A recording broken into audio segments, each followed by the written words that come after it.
जाने कितना मंच हो बस में रहेला हमारा मुखिया बढ़िया लिखे हैं गाना मुखिया सरपंच उसके पता चलेगा बैगन में बुलाने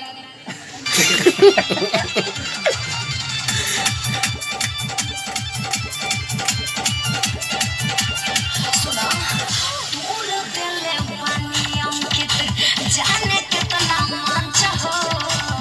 बस में रहेला हमारा मुखिया सरपंच हो बस में रहेले हमरा बस टाइम से खबर दे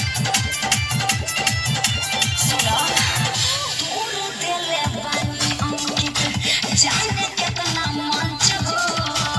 बस में रहेला हमारा मुखिया सरपंच हो रहेले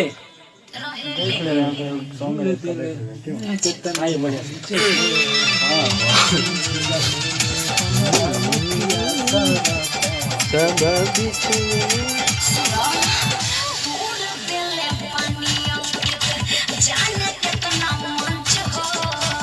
बस में रहेले हमारा मुखिया सरपंच हो